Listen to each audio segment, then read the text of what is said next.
It's a really, really common feeling for learners that you can nail the grammar, build a huge vocabulary, but that everyday stuff, the way phrases slot together, the little choices natives make without thinking, that's often the trickiest part. Exactly. And that's why this source material we're diving into today really caught our eye. It's basically a vocabulary masterclass Yeah. packed with hundreds of these essential words and phrases. The goal is to bridge that exact gap. Right. It's not just a list. It's focused on how and when you use these things in real conversations. Yeah, getting that inside track, moving past the textbook into how people actually talk. So our mission here is to unpack all this, pull out the really key stuff, and give you, the listener, practical tools to sound more natural, feel more confident. And we're sticking strictly to the insights from this masterclass. And it covers quite a range, doesn't it? It really does. Everything from basic hellos and goodbyes, which you'd think are simple but have nuances, through things like saying, I don't know, that's sounding stuck, using idioms correctly, and then getting into specific situations, travel, work, job interviews. So the idea is understanding the feel and the context, not just memorizing, helping you build those more natural interactions. Exactly. Ready to jump in? Let's do it. So where does this masterclass start us off? Right at the beginning, foundational stuff, greetings and farewells. How do native speakers actually say hello and goodbye? Beyond the first few phrases you learn. Okay, so the guide dives straight into informal greetings, the stuff you use with friends, colleagues, family. And the number one alternative for how are you seems to be how's it going? Right, how's it going? Super common, very relaxed. Definitely. And if it's someone you haven't seen for a bit. Yes, the classic. Long time no see. The source points out you can just slot that in, maybe. Like, how's it going? Long time no see. Or the other way around. Yeah, long time no see. How's it going? Both sound completely natural according to the guide. It just acknowledges that gap. Okay, makes sense. Then there's that slightly longer one, the present perfect question. What have you been up to lately? Or recently? Yeah, that one can feel a bit more complex. But the source breaks it down nicely. Up to just means doing. So it's really just asking what you've been busy with over the recent period. The present perfect covers that time leading up to now. And you can actually combine all three. The source suggests that for a really authentic feel. Yeah, like, hey, how's it going? Long time no see. What have you been up to lately? Wow. Yeah, that flows really well. Sounds like a complete natural way to kick off a chat. It does. So if someone asks us these questions, how does the source say we should answer? For how's it going? Eat. The standard pattern is it's going, plus an adjective. So it's going great, it's going well, pretty straightforward. Okay. And acknowledging the long time no see part. You just sort of confirm it. The source suggests things like, I know, too long, or yeah, it's been too long. Just a little agreement. Got it. And the answer to, what have you been up to? This is interesting. The guide highlights that even though it asks about activities, a super common answer is simply not too much. Wow. Just not too much. Yeah, unless you actually have something specific and interesting you want to share right away, it's kind of a default casual response. Huh, okay. And after you answer, the crucial step is... turn it back around. The source says a simple and you does the trick. So you can have these quick little exchanges. How's it going? It's going great. And you... Exactly. Or stringing it all together. How's it going? Long time no see. What have you been up to? Oh, it's going well. Yeah, it's been too long. Not too much, just work stuff. And you. See? You're in a conversation. Yeah, it builds that rhythm quickly. Okay, so that's informal chat. What about like walking into a store or dealing with service people? More impersonal. There, the source recommends keeping it simple and polite. Hello or hi there. Those work pretty much anywhere. And the time-based ones, good morning, etc. Yep. Good morning, good afternoon, good evening. Still standard. But the guide adds a useful detail. People often shorten good morning to just morning. Oh. But you don't usually shorten good afternoon or good evening, just morning. Good to know. And that classic confusion point, versus pardon me, especially in North America. The source draws a clear line here. Excuse me is mostly for getting attention. If you need to get past someone, excuse me. Right. Like physically navigate it. Exactly. Whereas pardon me is generally used when you didn't understand or didn't hear what someone said. Sorry, pardon me. Could you say that again? Precisely. That distinction helps a lot. Okay, so we've said hello. Now, thanking people, we need more than just thank you, right? Definitely. The source gives some great options. The standard upgrade is thanks so much, Yeah. And it specifically points out that S on thanks, Crucial S. yes. It's easy to miss, but thanks so much sounds off. It has to be thanks. Good reminder. And for adding even more emphasis, like thank you very much. The guide suggests thanks a million or thanks a bunch. Yeah, thanks a bunch. That feels a little more casual, maybe. Yeah, I think so too. The source also lists some really informal, warm ways for thanking friends. Why? You're the best, and you rock. Ah, you rock. You hear that a lot. Very friendly appreciation. Definitely. And for more formal situations, Yeah. when you need to show more weight, Then you'd use things like, I really appreciate it, or that's so nice of you, that's so kind of you. They convey a bit more depth of gratitude. okay, that's a solid range for expressing thanks. How about responding, saying, you're welcome? The source highlights a huge one for informal settings. No worries. Or the slightly longer, no worries at all. Oh yeah, no worries is massive. It's almost replaced, you're welcome sometimes, hasn't it? It really feels like it in casual contexts. Mm-hmm. Other options the guide gives are happy to help, which is nice and clear, my pleasure, which can feel a bit more formal or sincere sometimes, and anytime. The source makes a point that it's one word here, meaning happy to help anytime. Okay, so no worries for casual, my pleasure, Right. maybe a bit more polite. Right. Got it. Let's talk about the end. Saying goodbye. Farewells. Right. The source points out that just saying goodbye on its own can sound quite final, maybe even a bit cold or formal. So native speakers usually tack on other phrases. Exactly. To soften it or imply you'll connect again. In everyday situations, like leaving a shop or a casual interaction, take care is incredibly common. Just take care. Yeah, or you combine it, bye, take care, bye. All very standard, friendly ways to sign off. Simple. What about specific situations? The source mentions one. Ah, yes, when someone's leaving in a car, you'll often hear, drive safe. Or sometimes, drive safely.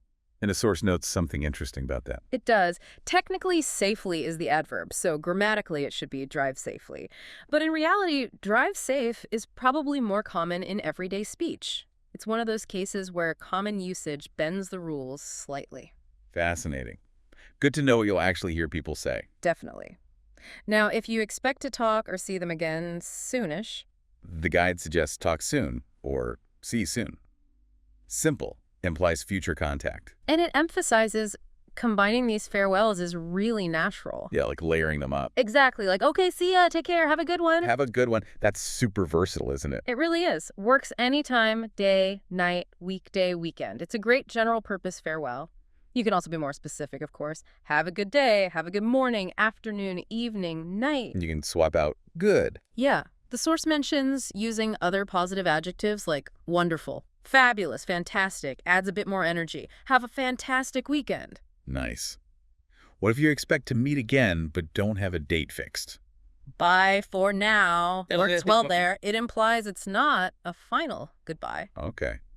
And wishing someone well for the rest of a period. Enjoy the rest of your day or your night, your evening, your weekend, your vacation, whatever fits. What about specifically saying goodbye to friends? Any go-to phrases? The source lists see you soon, see you later, and talk soon as the most common ones for friends. And if you do have a plan, And mention it directly. See you next weekend. See you tomorrow. See you at the party on Saturday. you can add a bit of excitement, right? For sure. Can't wait to see you next weekend. Shows you're looking forward to it. Another nice touch the source mentions is reflecting on the time you just spent together. Awesome. Like, it was so nice seeing you, and you can swap so nice for other positives. Awesome, amazing, wonderful, lovely. Oh, I like that. It was lovely seeing you. Yeah. Or you can change what was lovely. It was lovely catching up. It was lovely having dinner with you. It was lovely chatting. It acknowledges the positive interaction. That's a warm way to end. Going back to the car situation, any other safety-related goodbyes? Besides drive safe, you might hear, bye, have a safe trip, especially for a longer journey. Or just a simple, gentle, be well. And if you want to see them again but haven't made plans, maybe encourage them to stay in contact. The source gives a few options here. Bye, let's catch up soon. That's a clear invitation. Don't be a stranger, meaning stay in touch, don't disappear. Right. And the absolute classic, keep in touch. Definitely essential. Okay, let's get into the more informal, even slangy goodbyes. The source mentions these are for friends, family, maybe close colleagues. Yeah, this is where it gets more relaxed. The guide points out the use of gotta, the reduction of got to. So you hear things like, I gotta go, I gotta jet, I gotta head out, I gotta take off, I gotta hit the road, or I gotta get going. Wow, so many ways just to say I have to leave now. Exactly. They all signal your departure. Another really popular one is catch you later, which often gets reduced even further in speech to catch ya later, And even shorter, just later, real casual. the source mentions some more playful ones too. Yeah, these are definitely for people you know well. Catch you on the flip side, or the sillier version, catch you on the flippity flip. Flippity flip, Then okay. there's peace out or just peace. The source notes that usage of these varies a lot from person to person. And the super common, simple, informal one. See ya, just a reduction of see ya. You hear it constantly. Makes sense. Now, the source even touches on saying goodbye to romantic partners. It does. Gets a bit sweeter here. Bye, my love, said affectionately. Or that feeling of, I miss you already, maybe even before they're out the door. Yeah, I know that one. And using pet names is very common. Bye, sweetheart. Bye, sweetie. Bye, cuddle bear. Bye, darling. Whatever those special names are. Okay. And there's that one for little kids. The animal one. Oh, the classic rhyme, see you later, alligator.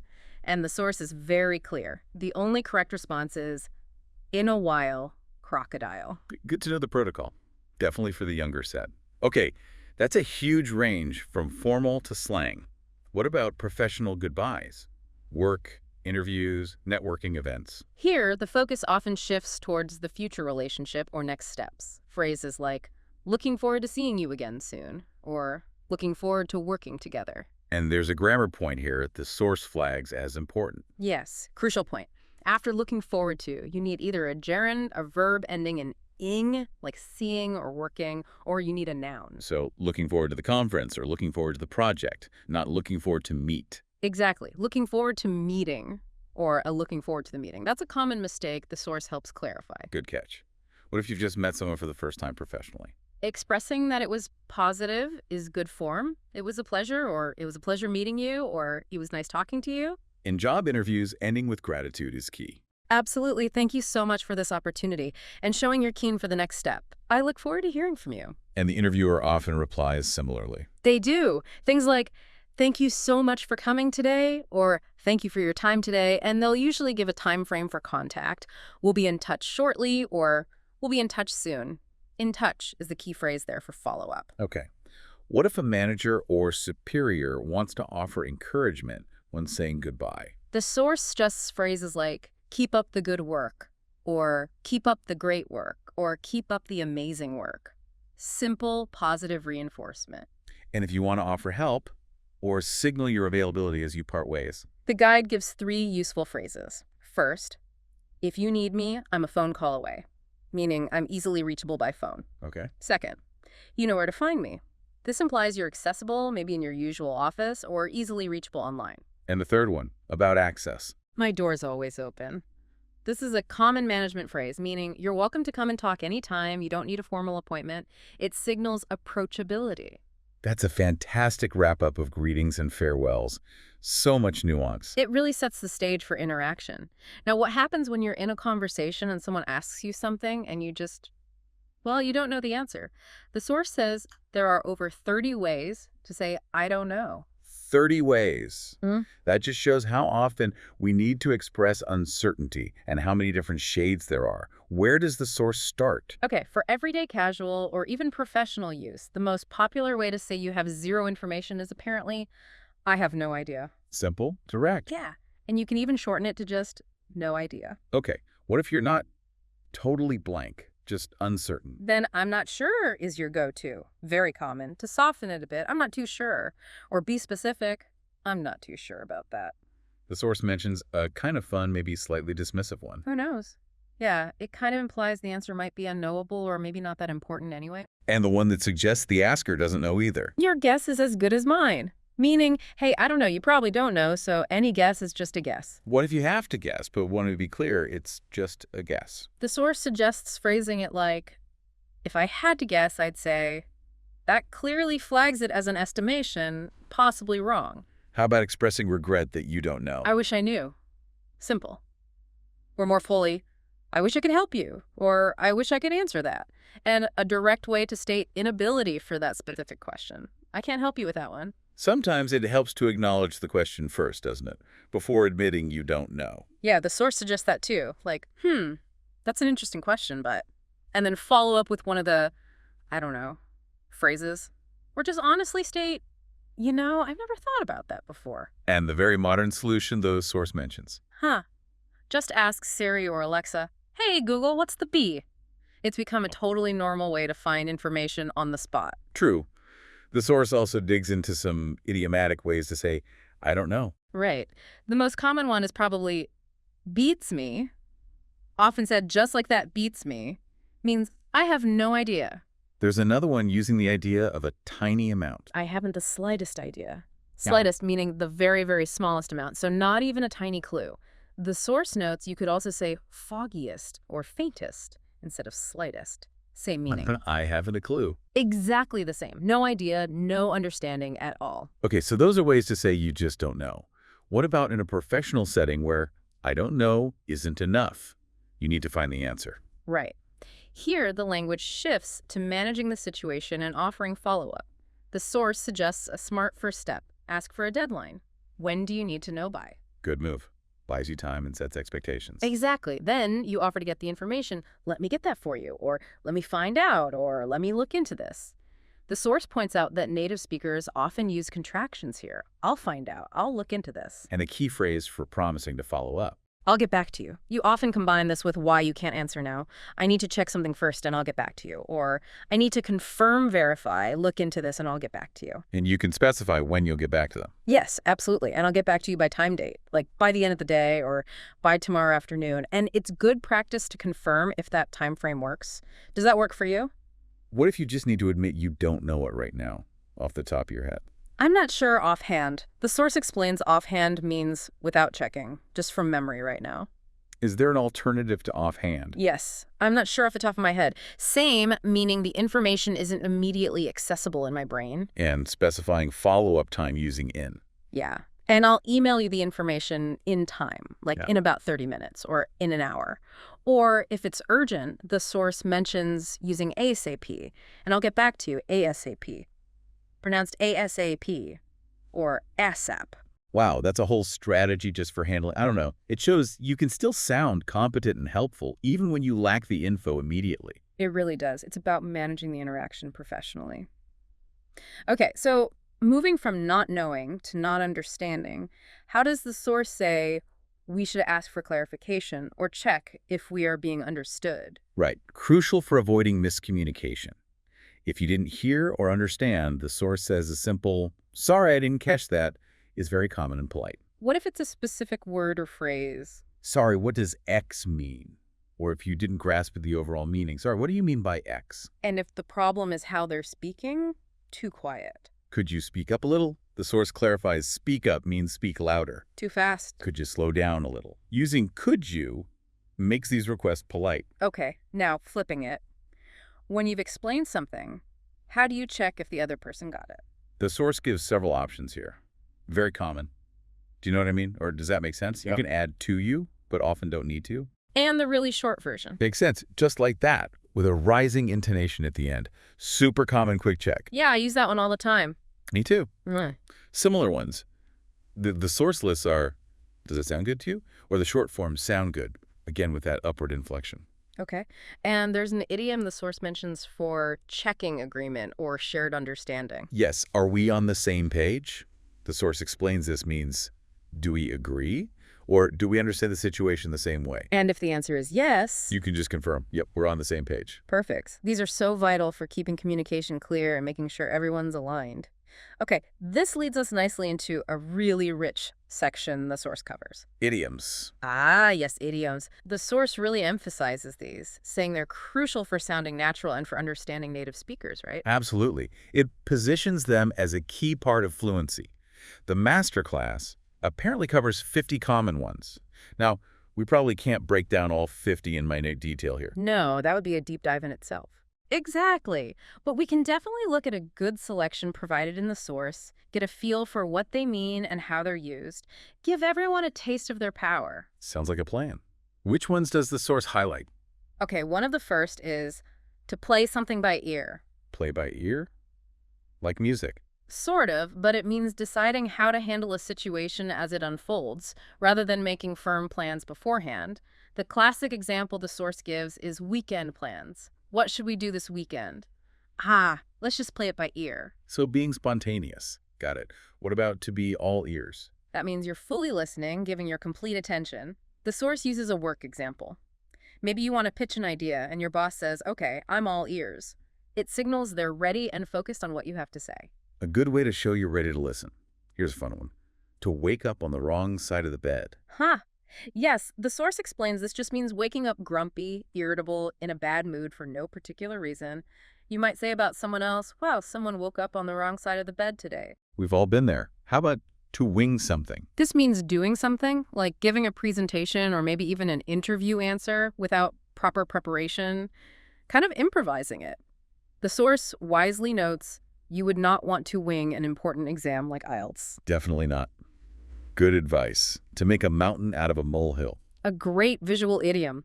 A molehill is tiny, a mountain is huge.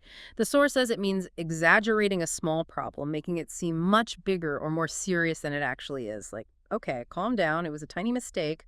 Don't make a mountain out of a molehill. Right, keeping perspective. To be at a crossroads. This describes being at a point where you have to make a significant decision, one that could change your path. Like deciding on a career change after many years, I feel like I'm at a crossroads. A major decision point. Let's talk weather idioms. To rain cats and dogs. Simple, classic, vivid. It just means it's raining extremely heavily.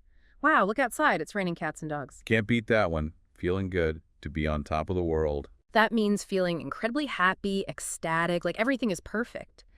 Maybe after getting great news or achieving something big.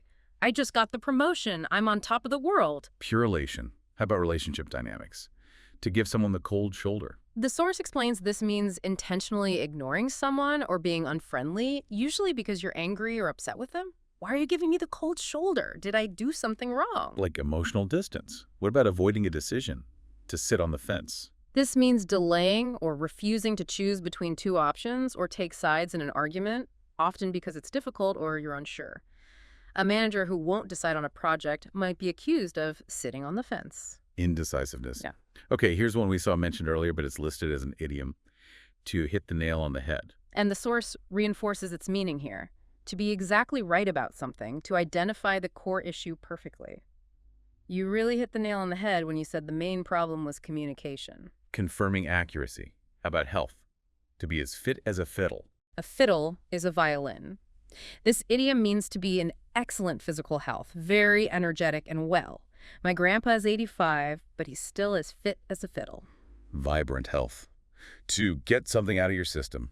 The source says this means doing something you've been wanting or needing to do for a long time so you can finally stop thinking or worrying about it. Like, if you keep talking about wanting to try skydiving, a friend might say, just do it and get it out of your system. Addressing that lingering urge. What about when someone shows up unexpectedly? Speak of the devil. Yeah, the source clarifies this doesn't mean the person is actually bad. It's used when you happen to be talking about someone and then that very person appears or calls right at that moment. We're just talking about Mark. Speak of the devil, here he comes. A funny coincidence. To give someone the benefit of the doubt. This means choosing to believe someone is telling the truth or had good intentions, even if there are reasons to be suspicious. Like, if a colleague has an excuse for being late, the boss might say, okay, I'll give you the benefit of the doubt this time. Choosing trust. A classic motivator. No pain, no gain. And the source defines it straightforwardly. You have to work hard, maybe endure some difficulty or discomfort to achieve something worthwhile. Often used for exercise or learning new skills. Learning guitar is tough, but no pain, no gain. Encouraging perseverance. Hang in there. This is a phrase of encouragement telling someone not to give up during a difficult time, to keep going. I know things are tough right now, but hang in there. It'll get better. Offering support. A penny for your thoughts. The source explains this is a gentle, often kind way to ask someone what they're thinking about, especially if they seem quiet, distracted, or thoughtful. You seem miles away. A penny for your thoughts. Inviting them to share. It's not rocket science. Rocket science is seen as super complex, so this idiom means something is not difficult to do or understand. Come on, you can figure out this new software. It's not rocket science. Making something seem achievable. To let someone off the hook. The source says this means deciding not to punish someone or hold them responsible for something they did wrong. Maybe a boss lets an employee off the hook for a minor mistake. I made an error, but thankfully my manager let me off the hook. Forgiveness or exemption. To make a long story short. This signals you're about to give the brief, summarized version of a more complicated story, skipping the details. So, what happened on your trip? Well, long story short, we missed our flight, but eventually got there. Getting to the point, easy does it. The source defines this simply as slow down or be careful, used when someone needs to do something gently or cautiously, like carrying something fragile. Whoa, easy does it with that face. A caution to be gentle, to go back to the drawing board. This means a plan or idea has failed and you need to start over from the very beginning. The client hated the initial design, so we have to go back to the drawing board. Starting the planning again. Once in a blue moon. A blue moon is a rare astronomical event, so the source says this idiom means something happens very infrequently. I'd love to go to the opera, but I only get to go once in a blue moon. Very rare. Yeah. At the drop of a hat. This means doing something immediately without any hesitation or needing advance notice. She's always willing to help. She'll come over at the drop of a hat if you need her. Instant action. To add insult to injury. The source explains this is when something bad happens and then another bad thing happens right after, making the situation even worse. First, I lost my wallet, and then, to add insult to injury, it started pouring rain. Piling on the misfortune. To hit the sack. A very common informal idiom meaning simply to go to bed or go to sleep. Okay, I'm exhausted. Time to hit the sack. Ready for sleep. Here's another repeat from earlier used idiomatically. The ball's in your court. Right, and the source again emphasizes it means it's now someone else's responsibility to make the next move or decision. We sent them the contract, the ball's in their court now. Passing the responsibility. What about being mistaken about something or someone? To be barking up the wrong tree. The source explains this means you're pursuing the wrong course of action, blaming the wrong person, or looking for something in the wrong place. If you think I broke the vase, you're barking up the wrong tree. It was the cat. Misdirected effort or accusation. To get your ducks in a row. This means getting everything organized, prepared, and ready, especially before starting something important. Before the presentation, make sure you have all your ducks in a row, slides, notes, everything. Being well prepared. To get the best of both worlds. This idiom describes having the advantages of two different things at the same time, often things that are usually mutually exclusive, like living in a quiet countryside area but having an easy commute to the city. She really gets the best of both worlds. Enjoying dual benefits. The lion's share. The source defines this as the largest portion or majority of something, often used when talking about work or rewards. He always takes the lion's share of the credit. The biggest piece. To be on the ball. This means being alert, quick to understand, competent, and efficient. Wow, you finished that report already. You're really on the ball today. Performing effectively. To pull someone's leg. The source explains this means teasing someone or joking with them by telling them something untrue, usually playfully. Wait, did you really win the lottery? Nah, I'm just pulling your leg. Just kidding around. To pull yourself together. This idiom means regaining control of your emotions, calming down, especially after being upset or panicked. Okay, take a deep breath.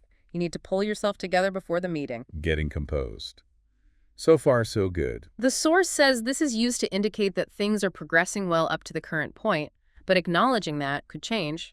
How's the project going? So far, so good. No major issues yet. A positive status update. To be the last straw.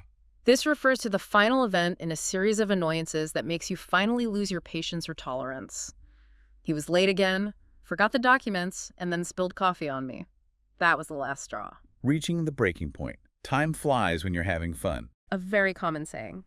It means that time seems to pass quickly when you're enjoying yourself. Wow, is it midnight already? We've been talking for hours. Time flies when you're having fun. Enjoyment makes time speed up. To be bent out of shape. The source says this means getting unnecessarily upset, angry, or worried about something, often something quite small. Don't get so bent out of shape about the typo. It's easy to fix. Overreacting. To make matters worse. Similar to add insult to injury, this phrase introduces something that makes an already bad situation even more difficult. The car broke down, and to make matters worse, my phone battery died. Exacerbating a problem.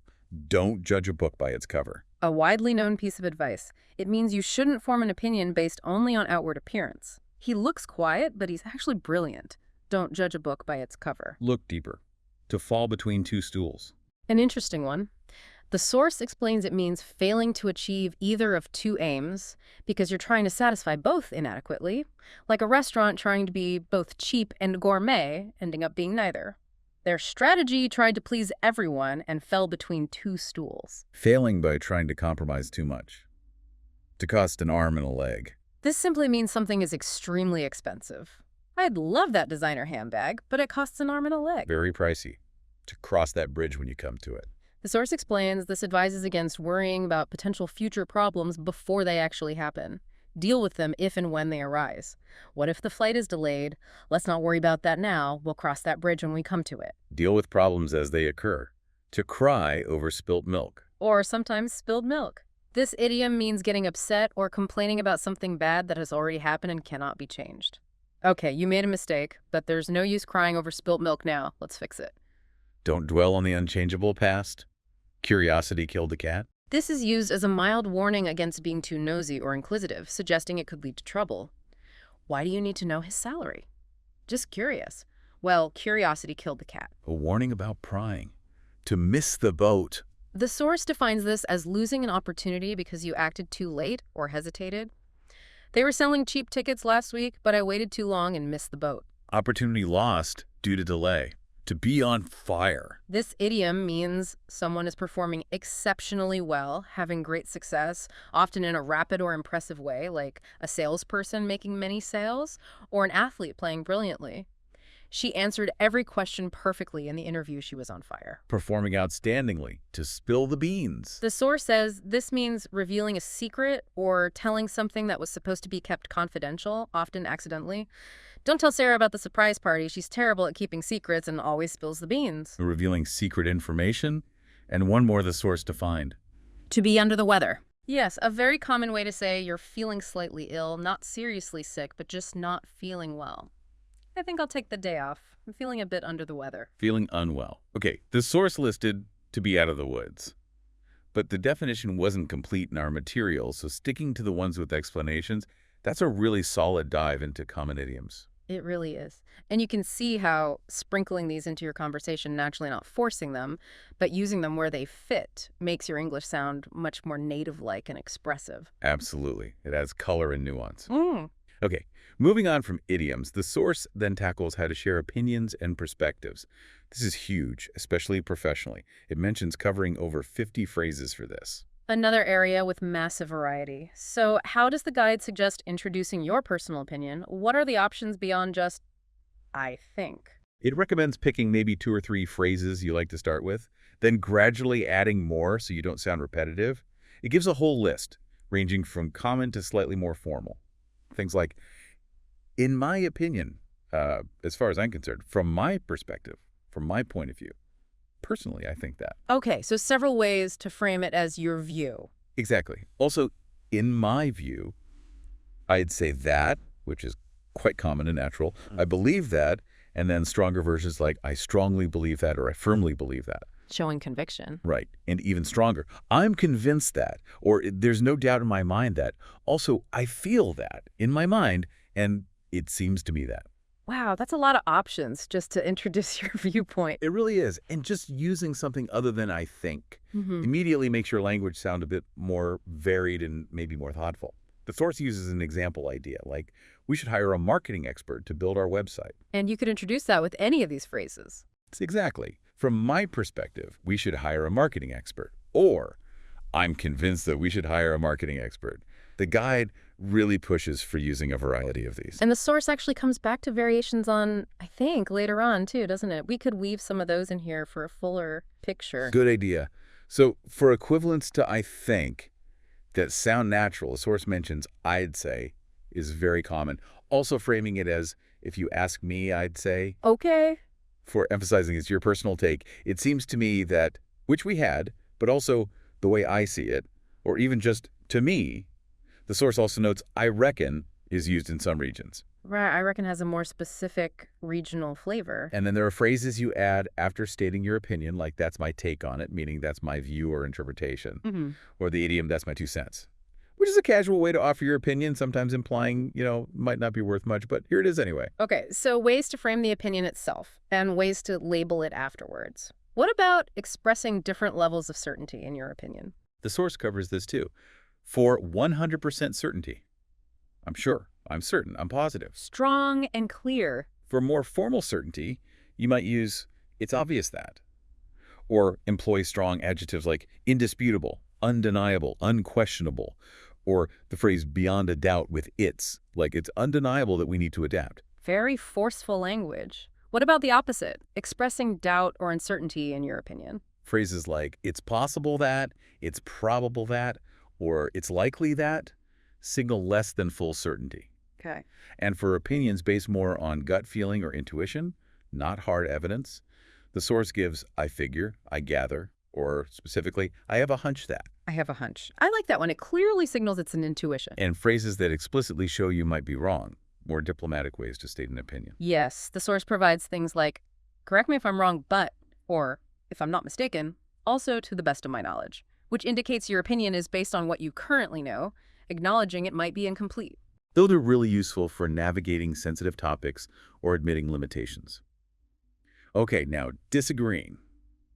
The source warns that just saying I disagree with you can sound a bit blunt or argumentative. It definitely can, especially in professional or polite contexts. So what are the softer alternatives? Adding I'm afraid is a common softener.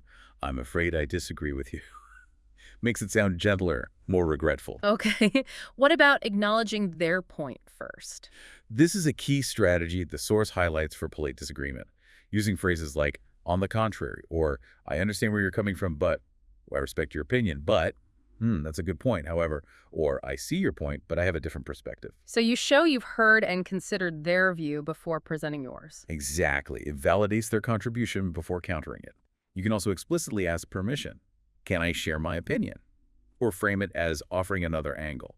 That's one way of looking at it. But have you considered? And the source reminds us again. Combine these disagreement prefaces with your actual opinion phrases. Right, so I understand where you're coming from. But from my perspective, we need to look at the long-term costs. Makes for a well-rounded, polite disagreement. Excellent. Now, shifting slightly, what about sharing a general opinion? Not just your personal view, but something widely believed or accepted. The source provides specific phrases for this too. Things like, it's said that, it's believed that, I've heard that, Yeah. it's considered that, it's generally accepted that, most agree that, some say that. Okay. Ways to attribute the opinion more broadly. Yes, and a strong one. It goes without saying that. This implies it's obvious, but you're stating it for emphasis. Right. And if the opinion comes from experts, researchers suggest that, or experts agree that. And can you combine these general opinion starters with your own view? Absolutely. The source shows this, like, it's generally accepted that practice is key, and personally, I couldn't agree more. Or, some say X is true, however, from my point of view, Y is the case. It lets you position your personal take relative to the common view. Very useful for structuring arguments or participating in discussions. Lastly, how does the source suggest we ask for someone else's opinion? Lots of ways here, too. The direct ones. Do you agree? What's your opinion? What do you think? What are your thoughts? What's your view? How do you see the situation? What's your take on it? And simpler, more conversational ways. Especially after you've just given your opinion, you can use, what about you? Or, how about you? Right, turning it back to them. And if you want to ask about their specific experience related to the topic, has that been your experience or what has your experience been? The source also lists, are we on the same page? Again, here, in the context of seeking agreement. And is that something you would support too? Okay, another really comprehensive toolkit. Just having these phrases for agreeing, disagreeing, sharing personal or general views, and asking for opinions gives you so much more flexibility and nuance. It really moves you beyond just basic statements. Okay, next up, the source tackles something it calls the secret to really elevating your English, transition words. Ah, yes, the connectors. It makes a big claim for them. But honestly, they are incredibly important. They're like the signposts and the glue for your ideas. They show how sentences and paragraphs relate to each other, making everything flow logically. And the source stresses they're not just for formal writing, right? They're key in spoken English, too. Exactly. They help your listener follow your train of thought. The source mentions covering over 50 of them, grouped by function. Okay, let's look at the categories. First up, cause and effect, or causation. Right. These words show that one thing caused or resulted in another. The basic example given is, I spilled my coffee. As a result, I changed my shirt. Spilling led to changing. The source lists words from more formal to less formal. Consequently, hence, accordingly, thus, for that reason, as a result, therefore, and so, since, because, due to. And the formality really matters here, doesn't it? You wouldn't usually say, hence I changed my shirt after spilling coffee. Probably not. But in a business context, the source gives the example. The project is over budget. Consequently, hence, therefore, we need to cut costs. There, the more formal words fit perfectly. You choose based on the situation. Makes sense. Next category, chronology showing time sequence. Ordering events, the simple example. First, I went to the store. Then I worked out. Finally, I made dinner. The source gives options for the first step. Firstly, to start, to begin, at the beginning or at the start. And for the steps in between, second, third, etc. Secondly, afterwards, next. Then subsequently, later. The source points out that many of these can be used repeatedly, so it's good to vary them if you have a longer sequence to avoid sounding robotic, like first, then, after that, next. Good tip. And for the very last step. Finally, lastly, and the nice phrase, last but not least, these clearly signal the end of the sequence. Okay, chronological order covered. How about contrast, showing opposing ideas? Right. Example. I love ice cream. However, I'm lactose intolerant. Two conflicting ideas. The source lists transitions again, roughly from formal to informal. However, nevertheless, nonetheless, still in contrast. On the other hand, conversely, while, whereas. And again, formality dictates the choice. I love ice cream, but I'm lactose intolerant. Super common, casual. I love ice cream, however, I'm lactose intolerant. Sounds more formal, maybe written. Exactly. Or using while or although at the beginning. Although I love ice cream, I'm lactose intolerant. Different structure, same contrast. What about adding similar ideas? The addition category. This is for linking related points. Example, I love ice cream. Furthermore, I love cake. The source lists. Furthermore, moreover, further, these are quite formal. Then additionally, in addition, also, and as well as, coupled with, along with, together with. So instead of just short, choppy sentences, you get, I love ice cream, and I also love cake. Right. Or, I love ice cream as well as cake. Smoother. Precisely. Connects the thoughts. Next, generality for statements that are true most of the time, but maybe not always. Like, generally speaking, our meetings are productive. Exactly. The source lists, in general, generally speaking, by and large, for the most part, most of the time, more often than not, usually, typically, mostly, all ways to qualify a statement as generally true. Okay, giving examples. This is straightforward. The source gives the main three, for example, as an example. And for instance, use these to introduce specific cases that illustrate a general point. Our new software is great. For instance, it's cut down report generation time by 50%. Makes the general point stronger, more believable. How about emphasis? This is for adding extra weight or support to a statement. The source gives the example, I love pie. And the transition words are in fact and as a matter of fact. So, I love pie. In fact, I ate a whole one yesterday. Adding that extra punch. Finally, transitions for conclusion. Right. Signaling that you're wrapping up your thoughts, summarizing, or ending a presentation. Listed from more formal to less formal. In conclusion, to conclude, to summarize, in sum, all things considered. Finally, overall, ultimately, in the end, to wrap up, to sum up, all in all.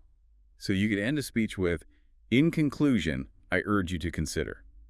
Or finish a casual summary with, so, all in all, it was a pretty good trip. Exactly. Sets the expectation that you're finishing. That covers the main types. But the source had a bonus tip about using these to expand simple ideas, right? Yes, and this is a really practical technique it highlights. It shows how you can take one simple sentence and build it out into more complex, flowing explanation using different transition words. The starting example is, in general, our meetings are very productive. Okay, simple statement. How does it expand? First, it adds a contrasting idea. However, they usually run over time. Introducing a downside. Then it gives a specific example of that downside. For example, today's meeting was scheduled for an hour, but it went for an hour and 20 minutes. Making it concrete. Then it shows a consequence, a cause and effect. As a result, I was late for my next appointment. And finally, it adds another related point using addition. Additionally, this happens quite often, which impacts my schedule. Wow. So you went from meetings are productive to a whole paragraph explaining a nuanced situation just by using however, for example, as a result, and additionally. Exactly. It demonstrates how transitions allow you to layer ideas and build a much richer, more coherent explanation from a simple starting point. The source really encourages listeners to practice doing this. That's incredibly powerful. It's not just about sounding fancy, it's about communicating more effectively and completely. It really does make your English sound more organized and sophisticated. Hmm. Okay, so we've covered general tools. Now the source zooms in on a very specific context. Essential phrases for tourists visiting North America. Super practical if you're planning a trip, or even if you interact with tourists where you live. Definitely. It starts by quickly recapping the basics we already covered. Standard greetings like hello, hi there, time-specific ones, and crucially, using, to get attention. And reminding us that, pardon me, is mainly for when you didn't hear or understand. Yes, reinforcing that key distinction for travelers. How about stating why you're somewhere, like at a restaurant reception? We have a reservation under name. Or if you're asking for information, the source stresses politeness again with, could you please tell me? Politeness first. And the inevitable situation, you don't understand something, what phrases does the source recommend here? It repeats the key ones. Pardon me. Excuse me, with that questioning tone. Sorry, I didn't catch that. But it adds a really important piece of advice for tourists. Which is? Be upfront about it. Say, sorry, English isn't my first language. Oh, that's excellent advice. It immediately contextualizes any difficulties, and people are usually much more understanding and helpful. Exactly. And the source says, don't be afraid to ask for what you need. Can you repeat that slower, please? Or ask about specific words. I'm not sure what X means. Or can you explain it a different way? And if all else fails, a simple, sorry, I don't understand, still works. Practical lifelines for navigating communication hurdles. Okay, let's talk shopping. Lots of interactions there. Right. Starting the interaction is usually just a simple greeting. When it comes to paying, the source notes card payment is pretty much the default now. Cash is less common, maybe for small vendors. They'll often just point to the card machine. How do you ask the price of something? Keep it simple. How much is this for one item, or how much are these for multiple? Bags are a common point of interaction at checkout. Yes. They might ask, do you need a bag? Or even just bag with a rising tone. The source explains that paper bags are common now, often have a small cost, and plastic bags might be banned, so having your own reusable bag is smart. If you need one, can you give me a bag, please? Or I need to buy a bag. Putting please at the end often sounds more natural, the source notes. Little nuances like that help. What about receipts? They'll ask, need a receipt? Or want a receipt? Or just receipt. Your options are, no, that's okay, no thanks, or yes, please. And those extra questions they sometimes ask before you pay. Donations, loyalty cards. The source has a great tip here.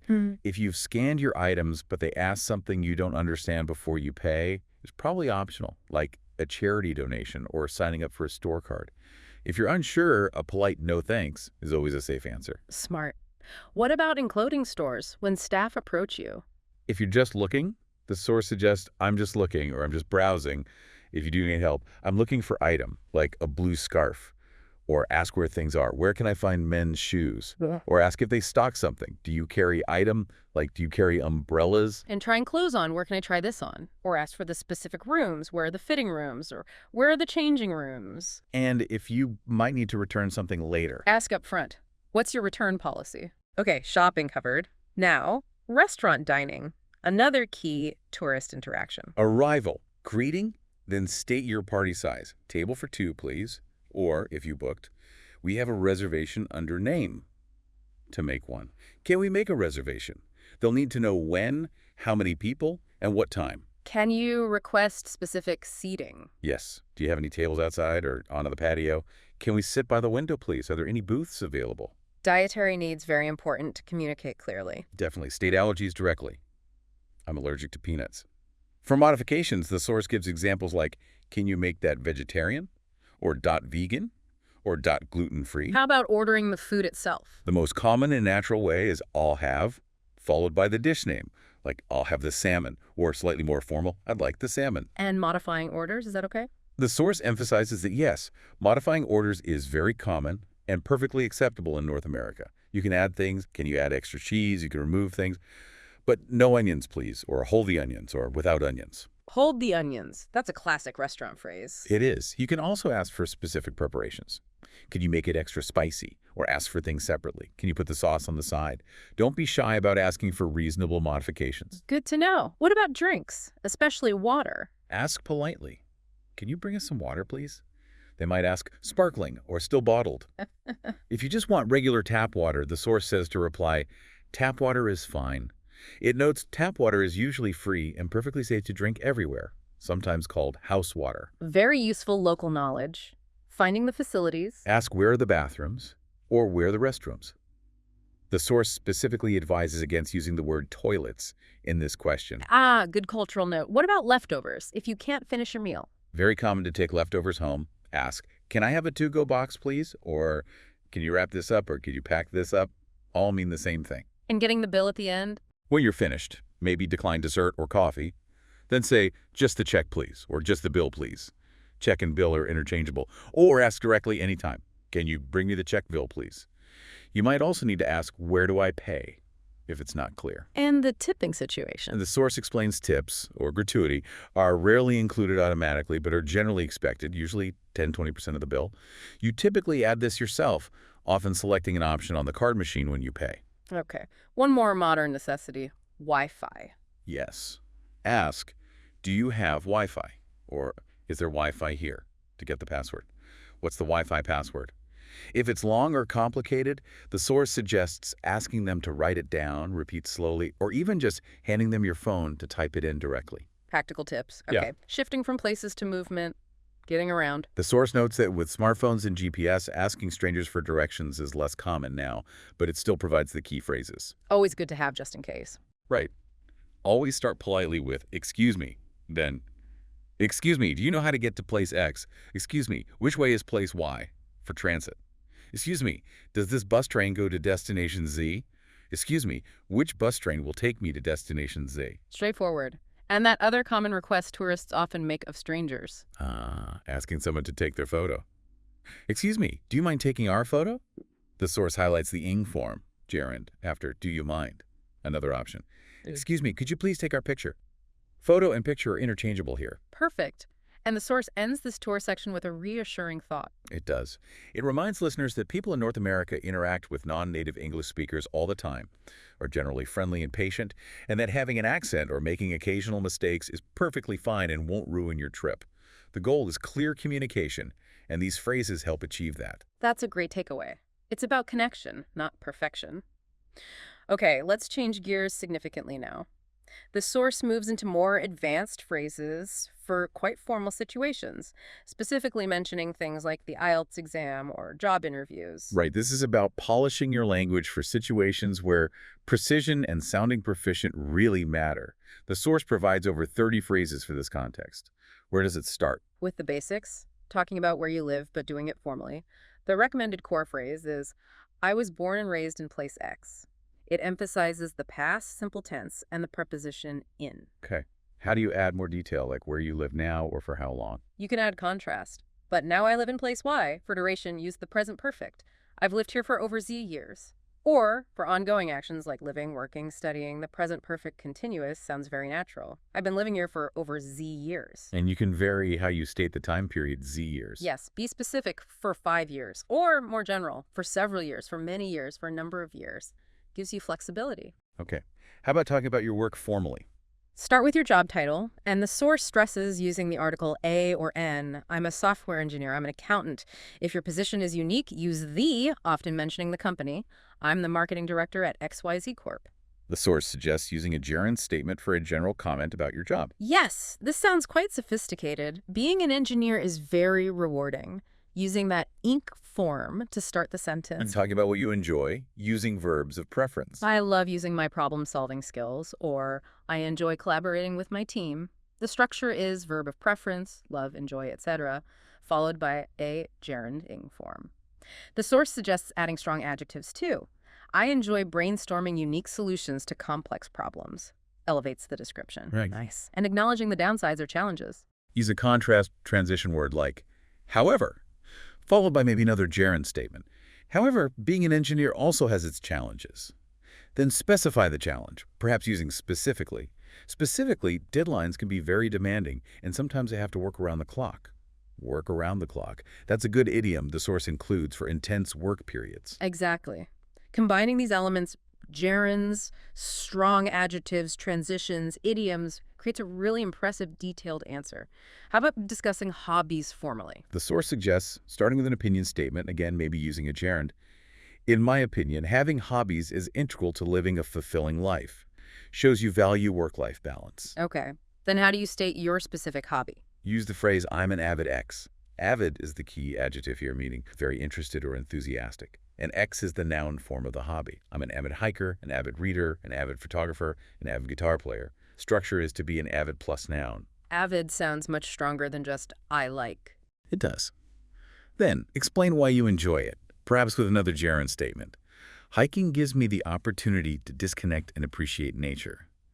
The source notes you generally use the ing form, hiking, or sometimes the activity noun, playing guitar gives me, or guitar gives me. What if you don't really have hobbies right now? Maybe because you've been focused on work or study, but you intend to start one. How do you handle that in an interview? The source provides great phrasing for this. You can acknowledge your past focus. Until now, my primary focus has been on my career, using present perfect. Then signal the change with, however. Two options follow. However, I'm considering taking up hobby. Take up is the phrasal verb for starting a hobby, and consider needs the gerund taking up. Okay, considering taking up, what's the other option? Using would love. However, I'd love to take up hobby. Would love is followed by the infinitive to take up. You can then add the future benefit using a gerund statement. Drawing will give me a chance to express my creativity. And you can add certainty or hope. Yes. I am confident that drawing will, or I'm hopeful that drawing will, shows positive intention. That's a really polished way to talk about hobbies, even future ones. Okay, family, how to describe family relationships formally. A key phrase is, I'm from a close-knit family. Close-knit is a great adjective meaning tightly connected and supportive. An alternative. My family and I are very close. And if everyone gets along well, Everyone in my family gets along really well. The source points out that everyone takes a singular verb, gets, and suggests extremely well sounds even more advanced than really well. good tip. And that idiom about resemblance. Everyone says I take after my mom in looks, and I take after my dad in personality. The source explains take after means to resemble someone, physically or in character. Very useful for these kinds of descriptions. Definitely. Okay, travel. How to talk about travel aspirations formally. Expressing desire, using would love. I'd love the opportunity to see travel to visit place. The source notes the prepositions carefully. Travel to Egypt, but see Egypt, or visit Egypt. No preposition needed before the place. Subtle but important distinction. Using hypotheticals. The second conditional works well here. If I could travel anywhere in the world, I'd choose Japan. Structure. If plus past simple, would plus base verb. And using a gerund statement to show it's a high priority. Visiting Japan is at the top of my travel list, meaning it's your #1 desired destination. Can you make that sound like a long-held dream? Yes, using present perfect. Traveling to Japan has been at the top of my list for as long as I can remember. Then add why.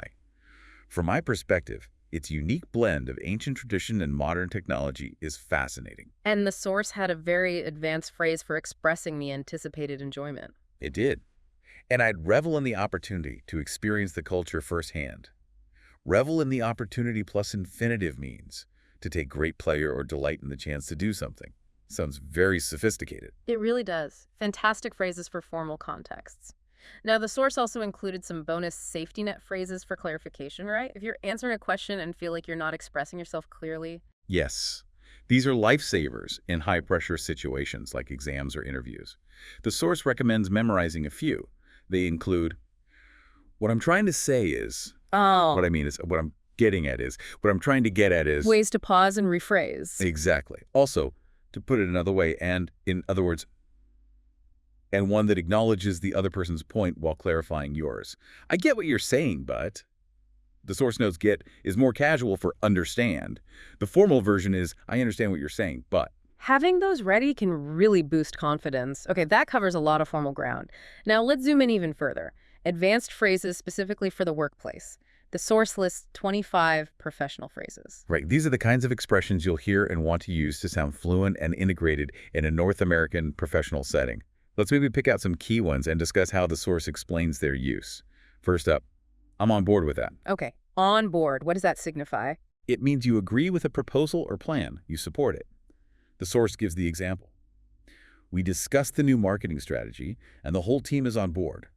It reminds us to conjugate to be, I am, he's, we're on board, and use the preposition with on board of the plan. Got it. Agreement and support. Are we on the same page? We saw this earlier, but in a work context, it's specifically checking for shared understanding or agreement about a work-related topic before moving forward. Example. Okay, before we finalize the report, are we all on the same page regarding the key findings? It prevents misunderstandings later. Crucial check-in. It's a win-win situation. This describes a scenario where both parties or all involved benefit. The source actually uses its own masterclass as an example. The creators benefit and you, the learner, benefit. A mutually advantageous outcome. Nice example. What are your thoughts on this? A standard, polite way to solicit opinions or feedback at work. Much better than just, what do you think? Sometimes. The source notes you should specify the topic. What are your thoughts on the latest sales figures? We need to think outside the box. A very common call for creative or unconventional thinking, especially when facing a difficult problem. Our usual approaches aren't working. We really need to think outside the box for this campaign. Encouraging innovation. Let's circle back to that later. This means postponing discussion of a topic, usually due to time limits or needing more info.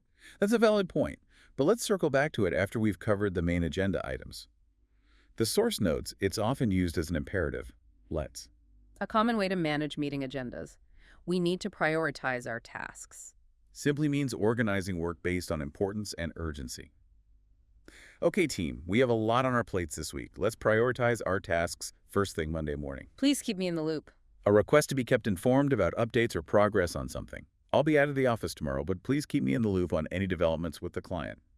The source highlights using please for politeness and the preposition on keep me in the loop on this issue. Good details. Have they ironed out the details? This means asking if the specific, often complicated points of an agreement, plan, or contract have been fully resolved and clarified.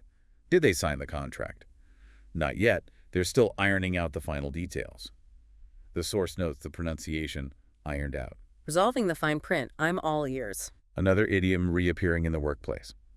It signals you're ready and willing to listen attentively, maybe to a proposal or someone's concerns. You have an idea? Okay, I'm all ears. Let's take a step back. This suggests pausing the current discussion or activity to reconsider the situation from a broader perspective. We're getting bogged down in minor issues. Let's take a step back and look at the big picture, again, often used imperatively. Gain perspective. I beg to differ. The source describes this as a formal and polite way to state disagreement in a professional setting. It's softer than, I disagree. With all due respect, I beg to differ on that point. Polite disagreement. I'll cut to the chase. Used again here professionally. It means getting directly to the main point, skipping introductory remarks, often to save time or because the information is critical. Okay, everyone, I know you're busy, so I'll cut to the chase. We met the sales target. The source notes the I will structure. Getting straight to it. Run it by the team first. This means to share an idea or plan with a specific group or person to get their input, feedback, or approval before proceeding. It sounds like a good initiative, but run it by the marketing team first. Run it by someone. Seeking input or approval. Person calls the shots. An idiom meaning a specific person has the authority and makes the important decisions. Don't ask me, ask Sarah. She calls the shots on this project. The source notes shots is always plural. Identifying the decision maker. The ball's in person's court.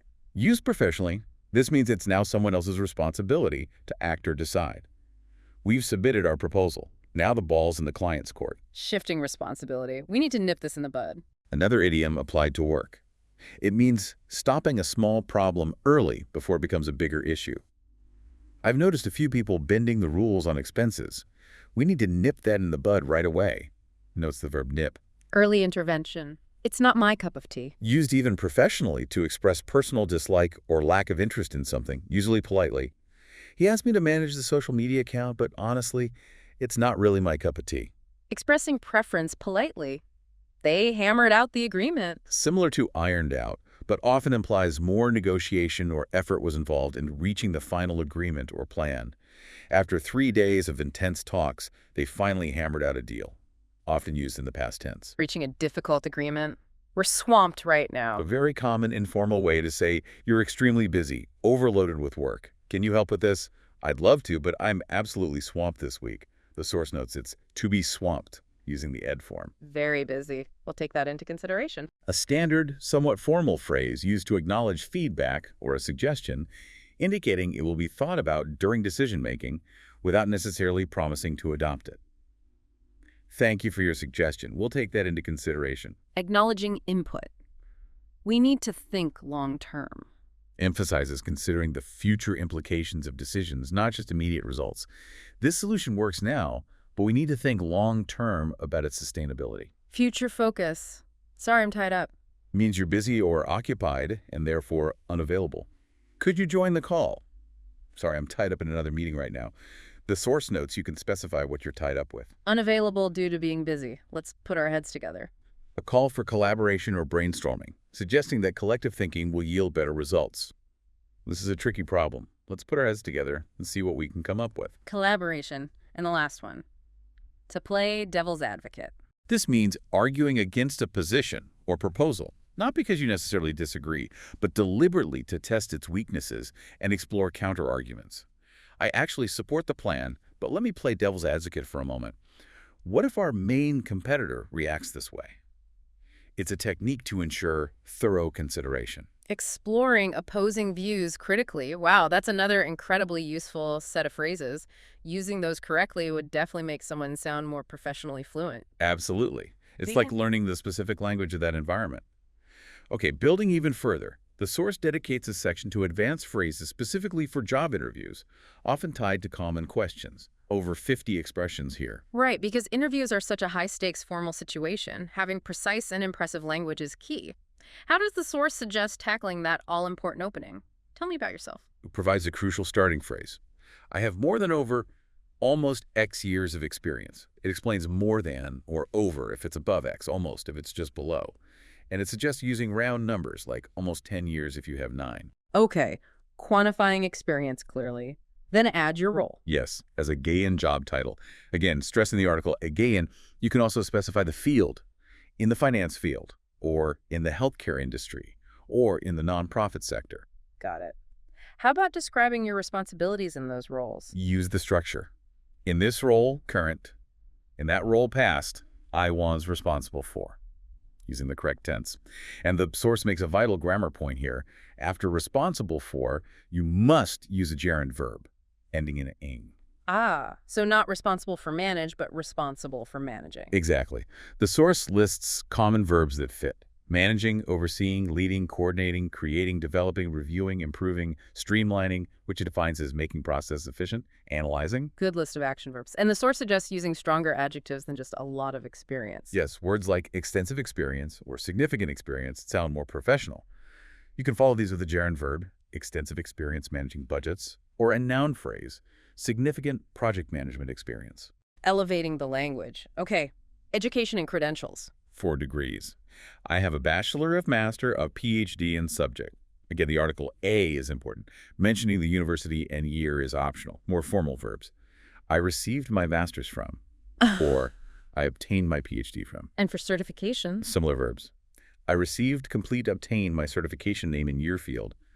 The source notes that if the certification acronym, like PMP, CPA, is well known in your field, you often don't need to spell it out unless asked.